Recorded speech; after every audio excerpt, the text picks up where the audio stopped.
Hello everyone and welcome to this episode of A Noob's Review.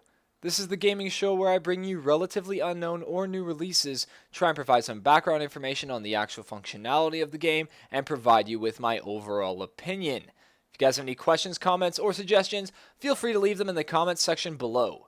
Today I'm going to be talking about Void, a really beautiful, almost eerily beautiful game that recently appeared on Indie Royale. I'm going to try and give you a brief description on how the story goes, but I don't want to ruin too much of it because it is a really gripping story. Essentially what has happened is your character has died and entered this world known as the Void, which is really lacking of color but still very beautiful. And unfortunately what happens is your soul, your entity, is dying very slowly and it needs color to continue to survive. Unfortunately, color is a rarity in the Void, so you have to go searching for it. And your journey essentially revolves around this. Now, I have to admit that when I first started playing, I was a little bit apprehensive because I wasn't exactly sure how they would manage to execute something like that. But I have to say, the game did a really good job of creating this environment really lacking of color and giving you that sense of urgency when your character gets low on their color supplies. Now, I found this really amazing because it actually made me appreciate color in real life. I know that sounds really strange, and you may be wondering, appreciate color? What does that even mean? But I feel like the worlds that they actually display in this game really lack color and are beautiful. They're stunning, but there's an eeriness to them, like a lack. It's like something's missing, and you can tell there's no color in these, or very mild amounts of color set strategically through the map to show you that there's a severe lack. So I feel like they successfully managed to get their concept across to the players, and that's something that all companies want to do. They really want to get you immersed. So I'm really happy that this game actually managed to get me immersed and actually has a really interesting storyline.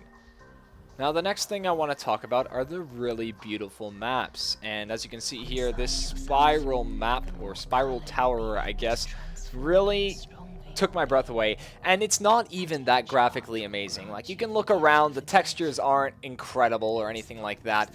But there's just something eerie about it. There's something strange. You know, the dark clouds swirling in the sky and the rickety wooden staircases all around.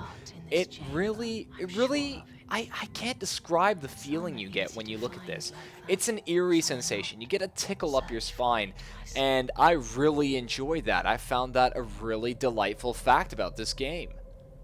Another aspect that I really enjoyed about this game was the method of interaction between the player and the environment. Now, what you're going to see here is I'm going to use the mouse and access my color palette and draw objects, or glyphs rather, and these glyphs have their own abilities or specialities. What I'm drawing is an alpha glyph, or what looks like an alpha, which essentially brings life back to objects using the color. I found this really enjoyable and a really good thing that they've done. I was really happy. I was scared that you'd get something that would be similar to a hotkey based system. And the problem with hotkey based systems in games which really require immersion is that looking at a bar with all your skills is really immersion breaking, at least for me.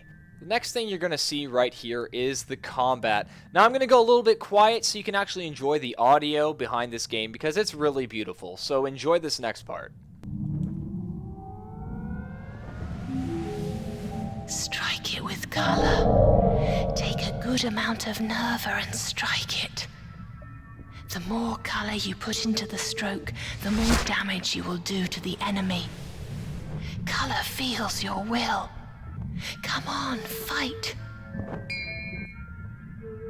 Alrighty, so what you just witnessed right there was the combat system, and essentially it's draw-based, which is a little strange, but I'm happy they went that way because honestly, I would have been a little annoyed if they went the FPS route. I really want to see a game that's unique, especially with a game that has such an amazing storyline and really compelling audio, so I'm glad they went that way. I should also note that I used something that I like to call the Shield of Awesomeness glyph, which essentially made a shield around my character and protected me from that ugly bat. Now, there are a bunch of these glyphs all spread throughout the game, so as you move through the game, the combat will change, and you will have to interact with your environments differently, which I was really happy to see, because combat can get really bland if it's the same thing over and over again. Now, the biggest problem with any game like this is the fact that there are very minor things that could be seriously immersion breaking and can ruin the game for you. I couldn't find too many that annoyed me, but I will note that there are some audio glitches and there are some visual glitches in the game, which can detract a little bit from the overall gameplay. So just be aware of that. It wasn't enough to ruin my immersion or ruin the game. I still really enjoyed it. And I guess I should tell you, my opinion is that you guys should probably get this game if you're into these sort of exploration style games, especially if you're looking for something that's a little bit more on the eerie side. I really enjoyed Void. It was a great game. Alright, thank you guys for watching. My name is Danish Buns. If you guys have any questions, comments, or suggestions, feel free to leave them in the comments section below. You can also send me an email at camelsilo@gmail.com.